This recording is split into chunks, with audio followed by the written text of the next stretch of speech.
And we are back, Odell's Roundtable. I am joined by my guest here. First, let me describe my guest right here. He is a true Renaissance man.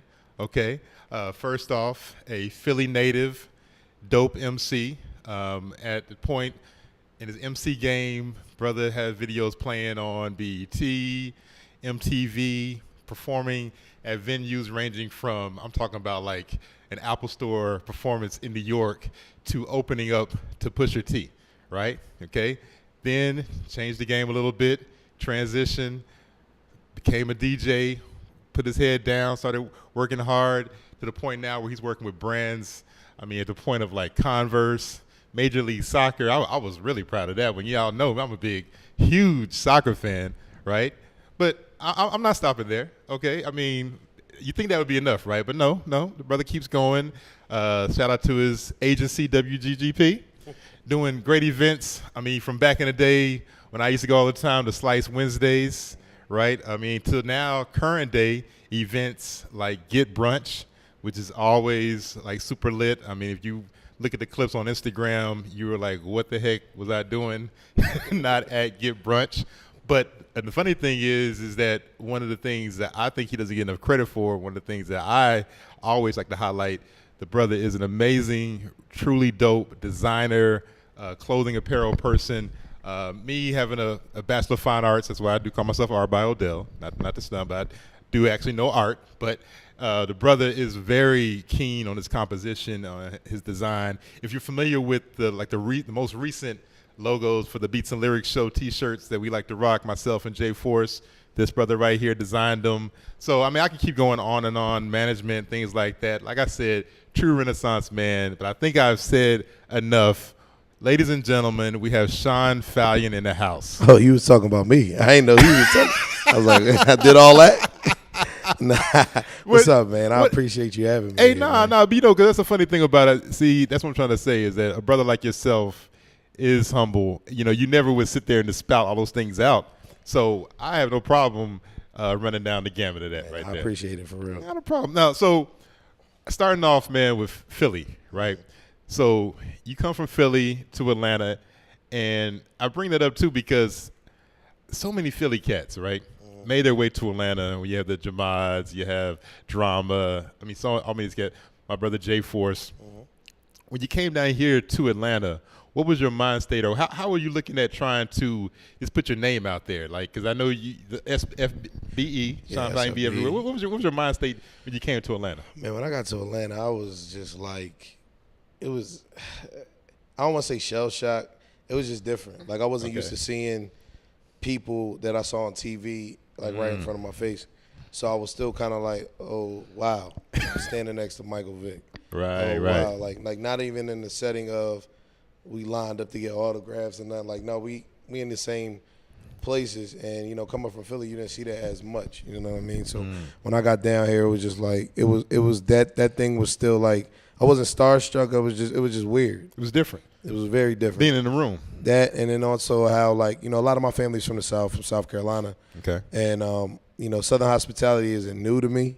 Yeah. It wasn't new to me, but it was new to me. So I wasn't used to people looking at you for a long time. Right. About to say hi. Ask you where you get your shirt from. And just certain things. I mean, not saying it's like sweet down here, nothing like that. But right. It's like, a different energy. Yeah, certain the energy that I was receiving, I didn't know how to respond to. Yeah. And I almost got caught in some situations. But yeah, you know, it was definitely like a culture shock a little bit, you know. And then the way I came, like, I just left school. You know, I just left school and came down here like, I don't want to do this no more. I need to see what this is about. And I got down here and I loved it. And I never left. You know what I'm saying? I kind of got a crash course in Atlanta because the first people I connected with down here was Big Records, DJ Jelly, Baby D, Monte. Like, these are the guys that showed me Atlanta at first. You know, I was with Baby D and Lil C like every day because they lived around the corner from my father.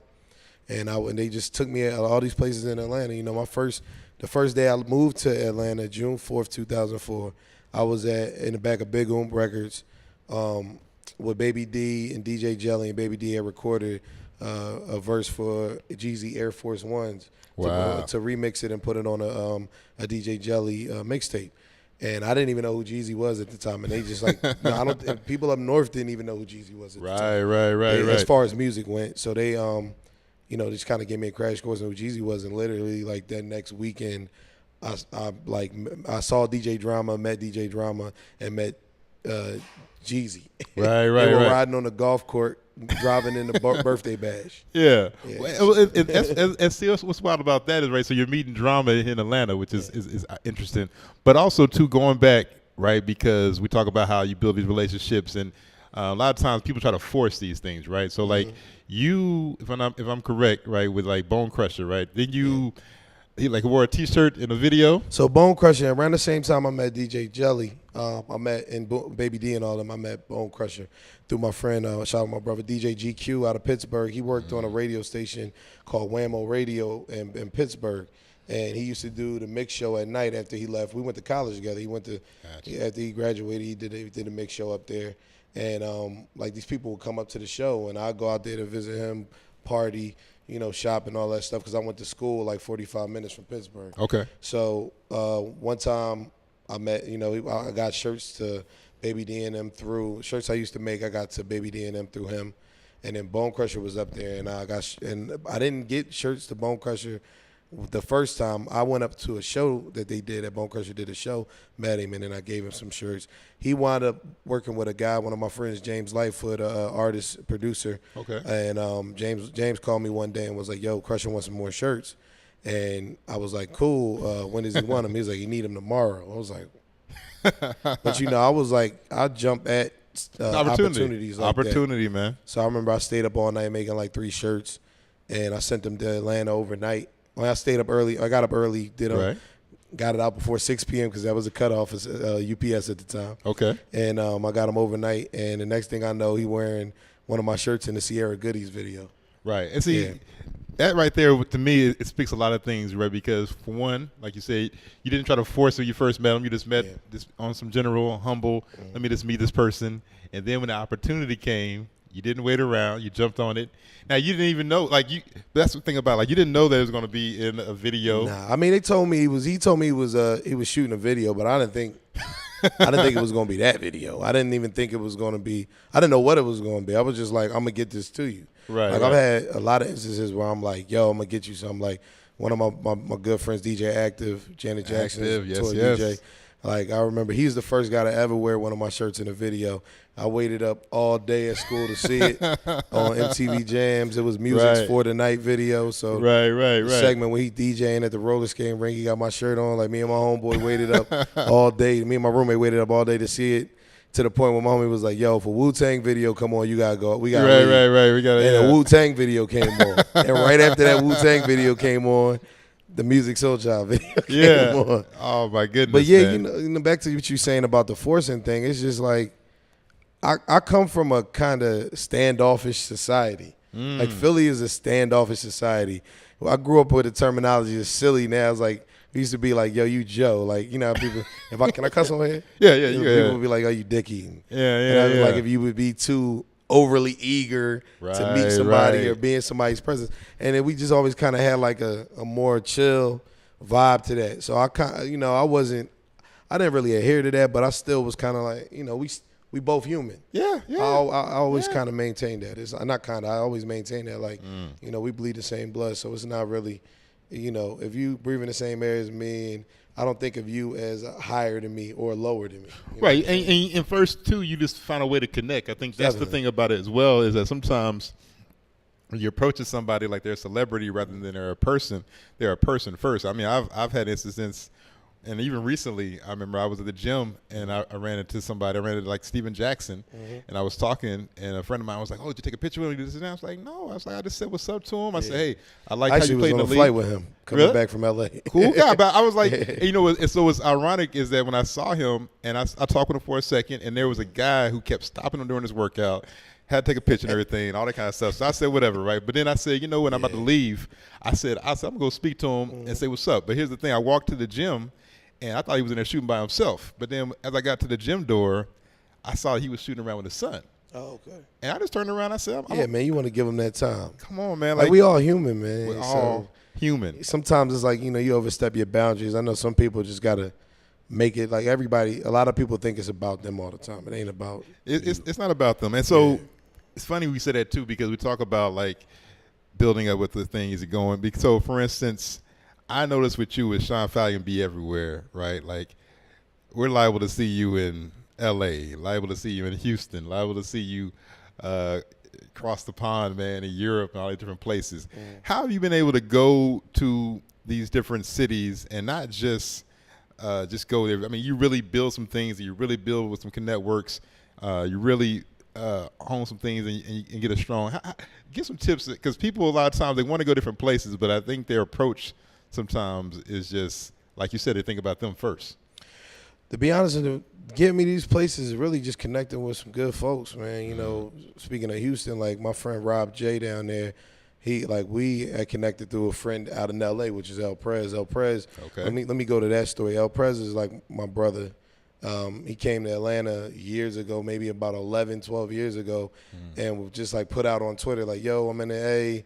What's everybody doing? Let's link up, right, blah, blah, blah. Right. And I hit him up like, yo, where you at?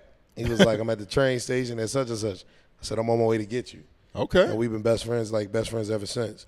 You know what I'm saying? So I met a lot of people through him, going out to Cali, being in different areas, not just in Hollywood, being in Inglewood, all around South Central. And I met a lot of good people through him. He connected me with a friend in Houston, Rob J. We actually, when we were rapping, we set up a tour because of our connection with Rob J in Houston, and did some other cities because of some of our other relationships. And through Rob J, I wound up meeting my friend DJ Big Reeks. And we just, just good people just seem to connect. And like you said earlier, we have you can meet on a common ground and have a lot of similarities that, you don't got to force, you know what I'm saying? Right. And it's just easy. Like, when you trying to be like, oh, I need to meet this person or be cool with this person because right. they're going to give me this money and they're going to be like, it's not necessarily like that. Like, we like to get money, we got to get paid. Yeah. You know what I'm saying? But in reality, it's like, I kind of live off the experiences more than a dollar, because I've had money, not had money, you know what I mean? Yeah. But I've been comfortable. It's like, I'm not where I want to be and want to get further. But, it sounds like a cliche, but for real, more money, more problems. I'd rather just enjoy what I got, and if I get more, cool. You know what I'm saying? Yeah, also too, it's just talking about quality connections and connecting with good people. It's a similar thing. When I went out to Seattle and I connected with Hyphen. Yeah. And shout out to DJ Hyphen. That's my man. Shout out to DJ. I didn't even know that you knew. I was just with him in London. Exactly. That's my dude. Shout out to DJ Hyphen, and rest in peace to Jay Moore. That's my brother right there. Rest in peace, man. And it's funny because one thing that Jay Moore told me a long time ago. Yes, sir. He told me a long time ago when I met him, and he said that, because I asked him, I said, man, I was like, how is it working in Seattle? I said, what is it? I said, how do people work together? And he was like, listen, everybody who's winning is working together. He said the people who are not working together, they're usually not winning. Yeah. And so I think that's one of the things where it's like, I've always noticed that with you, because I would see you out and I'd be out of different places, and I was like, okay, it's one of those things where I kind of say, it's like, you're one of those folks where I just saw them too many times, and we know so many similar people to where we're at events until finally we're like, hey, let's just that happens all the time, man. Let's just introduce ourselves and go from there. So you, Mr. Sean Falyon, be everywhere. You're doing all these things, right?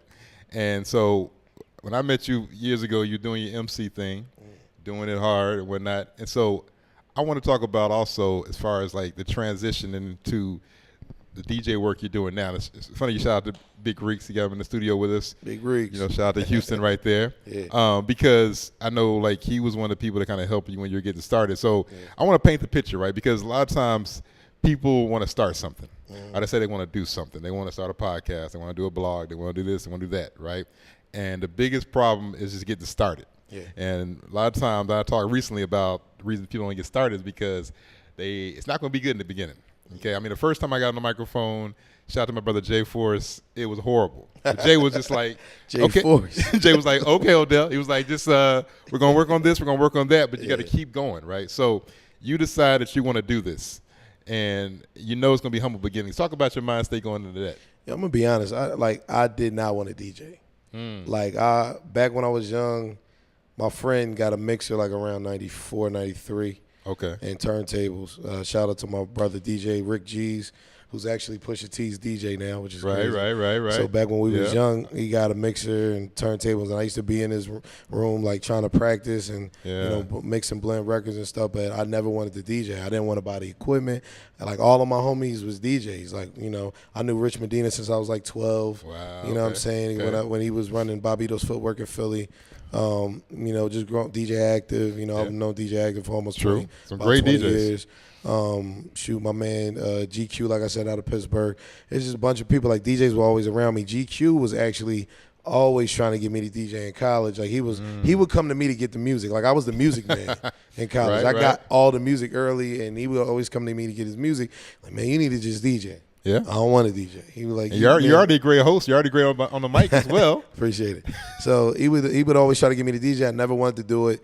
Fast forward, me and DiBiase started doing events, and DiBiase, yes. Chris DJ, which is my business partner, is out there. Yeah, we out here. Yeah, so we were doing events for a while, and I noticed like DiBiase kind of started, kind of stepping back from DJing, and we started wanting to put other DJs in the light. You know what I mean? But I had bought a controller. And I'd just be at the house messing around. Right. And DiBiase would be like, yo, man, he came over to my house one day and was like, man, what you gonna do, man? What, you gonna stop playing? And you gonna come out with DJ? What you gonna do? Right. I said, man, I ain't no DJ, man. He like, what?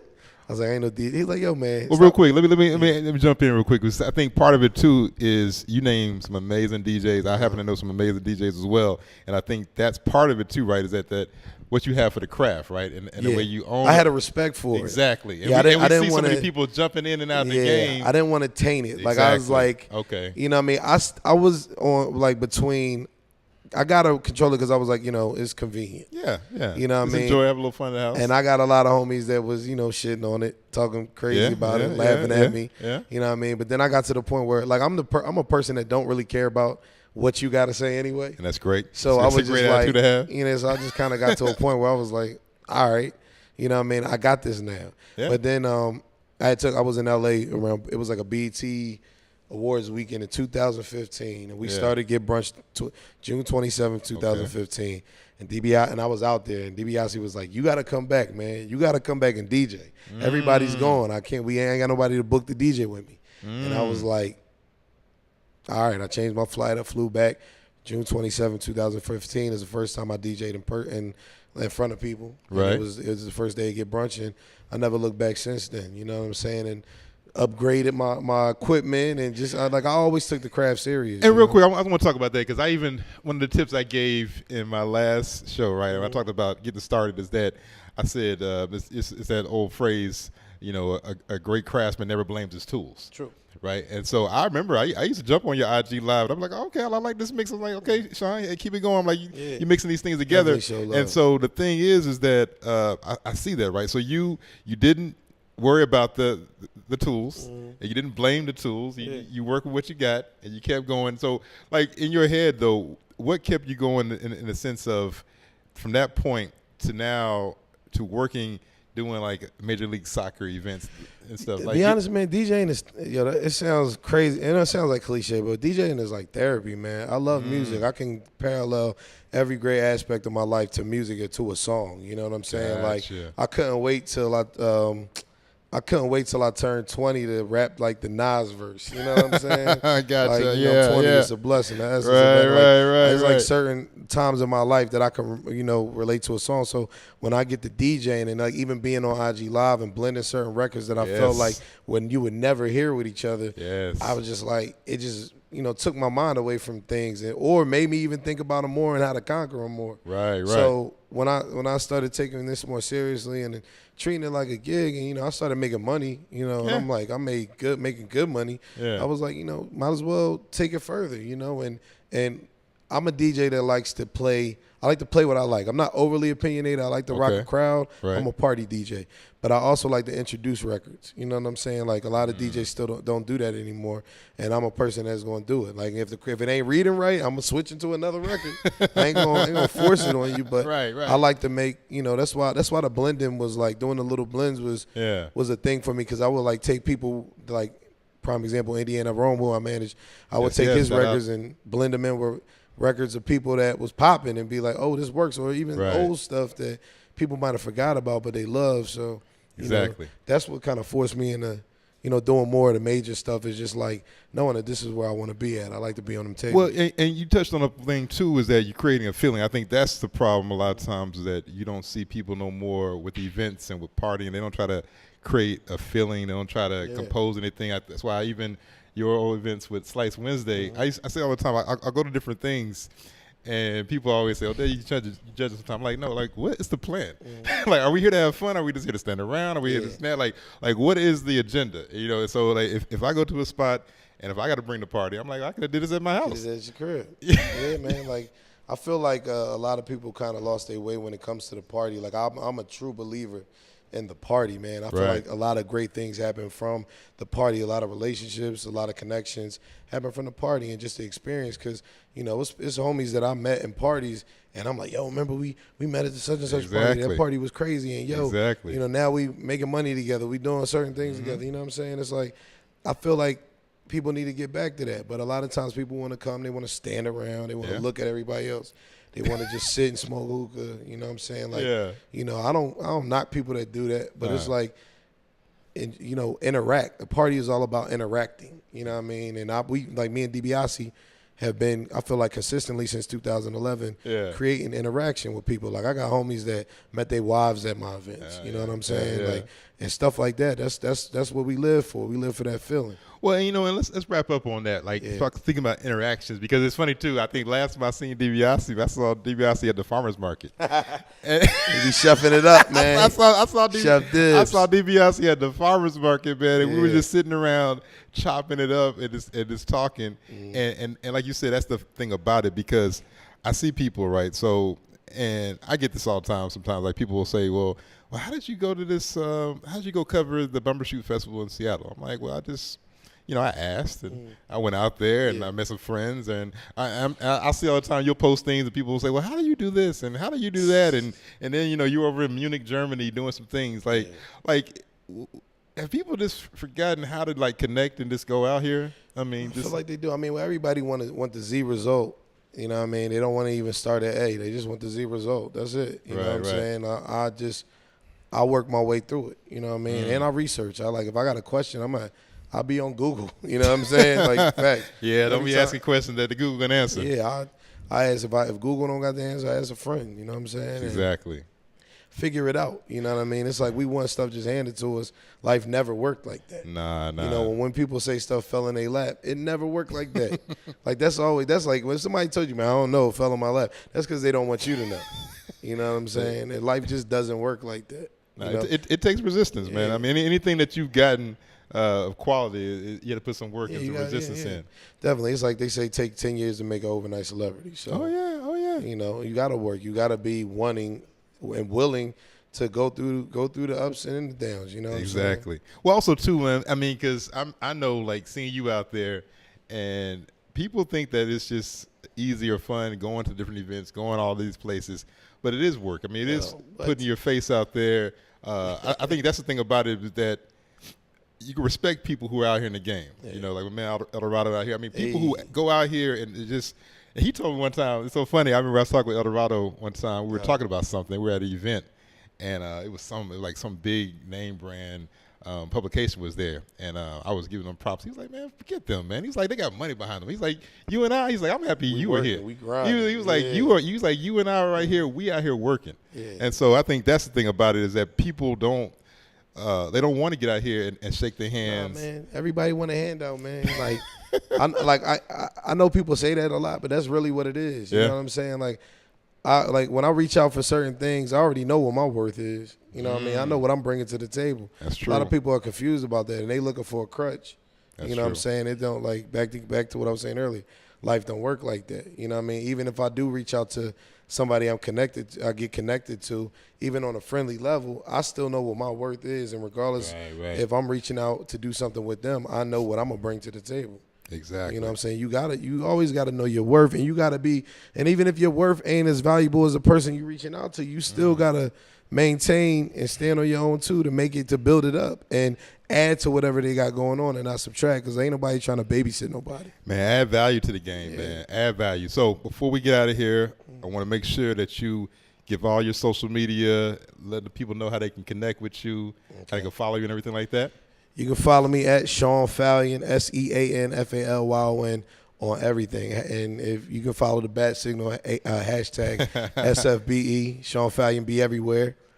Exactly. Find me everywhere. Everywhere. Real, man. And big shout out to you, though, man. I appreciate this. No, I appreciate it. I mean, because that's the thing about it. I think that one thing that we have here in Atlanta is that, like you said, we can go out here and actually talk with people, touch people. I mean, it's not many places where you can walk around, you can see somebody like a Chilio or see somebody like yourself or Eldorado, people who are in different lanes and it all intersects, right? So, but last thing I want to ask you, man, is just tell the people, what does Sean do to build these great relationships? Just give a tip or your motto, or how you look at things, man. Man, to be honest, man, I just remain myself. You know what I'm saying? Like, not to just say something to really just say it. A lot of people. I remain myself. Like, I was raised right. I feel like, my parents raised me with respect and manners. You know what I'm saying? I don't approach people in a negative way. Right. Just off of hearsay. Like, if I don't know you and I'm just meeting you, I'm gonna treat you right. Like I do unto others as I like to be done. Have done to myself. So that's really it, man.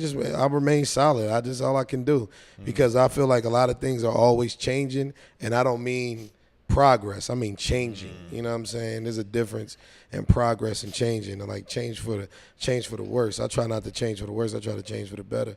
And I feel like when I meet folks, I realize that they're human, man. Like, they human. They gonna feel a way. It sounds so weird to say, man. But it's a fact. But it's a fact, man. I'm gonna give you a quick story to go on. So I was at an office one time, and a guy came in to fix the person's like Comcast and phone and everything. Right. And a guy whose office it was, he was like, they were back and forth, kind of like they was about to go at it. Yeah. And then after the guy left, fixed everything. I was like, man, he was talking to you kind of like condescending. I see you wasn't feeling that. And he was like, yeah, man, you saw that? I said, yeah, but I'm glad you ain't snapped, because you could tell that he probably dealt with something before he came through the door. That ain't had nothing to do with you. Had nothing to do with you. Had nothing to do with you. And I feel like, I approach a lot of situations like that. Like, I know, like, we all got stuff going on in our lives. You know what I mean? If you ain't just outrightly doing me dirty, you know what I'm saying? I know. That this is what it is. Like, you probably dealt with something else, has nothing to do with me. Let's get away from that negativeness, and let's find a common path to be on and just be positive. Well, also too, man, we got to remember, man, we're the biggest movie star in our own movies, and people think that people are thinking about you all the time. Life does not work. It does not work. Like, it's so often. I mean, a lot of times people got other things going on. Like, okay, they didn't jump up and down when they saw you. Man, maybe they don't like you. Maybe they just had a bad day. You know what I'm saying? Like, quit making it all about yourself. Be human. Like you said, take it down a notch. Go out here and just chill out. Because I see it so often. They'd be like, well, what's going on with your boy? I'm like, I don't know. Maybe something. Like, it's not that serious. It's not that serious. Just, the ego is a drug, man. Man, listen. The ego, and I have to watch it. I mean, I'm a fiery Aries. I want it. Sag.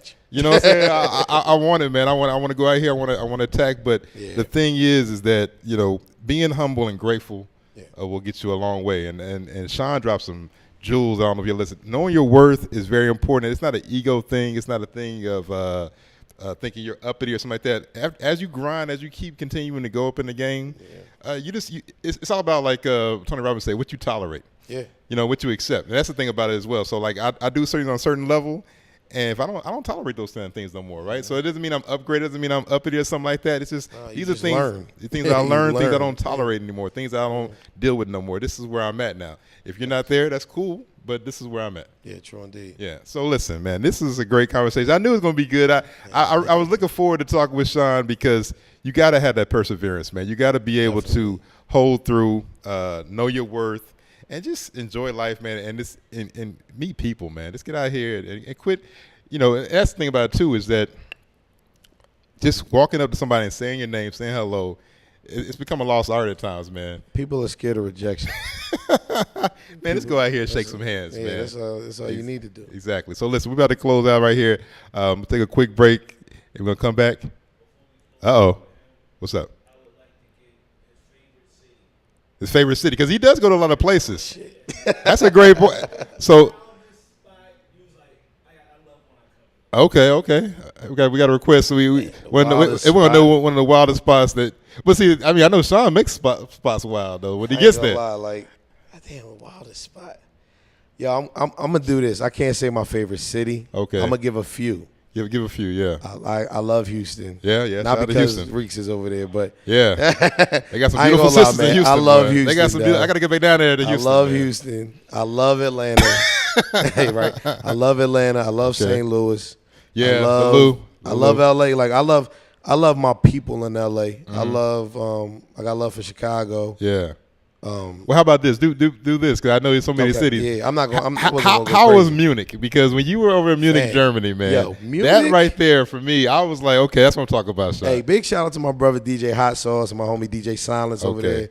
They got a party called Cups with Ice. Now, mind you, I knew Hot Sauce before I even moved here. Wow. Okay. He been coming here. He came here. I think he came here the year after me or a year before me. Yeah. Or whatever. Lived in Atlanta for like 6 years. So they booked me to come out there to do their 30-year anniversary for the party. Fam, I ain't see kids turn up like that in so long. Like, and to songs that they just heard maybe like 3 days ago. Nice. Knowing them word for word. Like, I ain't see that energy and people care about music like that in a long time. And I mean, like, I came in, I think the first record I played was the Block Boy JB Shoot record. Yeah. And they went crazy doing the dance. And as soon as I went into the other record, this white girl randomly comes out of nowhere and goes, "I'm from Memphis." In Munich. And she was like, "Thank you." Wow. That party was nuts. Yeah. Like, it was amazing. Yeah. I was only there for I was in Munich for 48 hours. Yeah. Exactly. And I got to go back. Yeah. So shout out to Munich. Shout out to Cups of Dice, Hot Sauce, DJ Silence, man, for real. And see, that's just a testament, man. Good energy it doesn't matter where you are, man. If you are solid, if you are, like you say, yourself, and you just go out there and meet people, doesn't matter if you're in Memphis, Tennessee, or if you're in Munich, Germany, man, you're going to have a good time. Yeah. So listen, this is your boy Odell for Odell's Roundtable. Like I said, make sure you follow me at r/Odell. Make sure you support Live Hip Hop Daily on all social media. Odell's Roundtable ORT show. We out.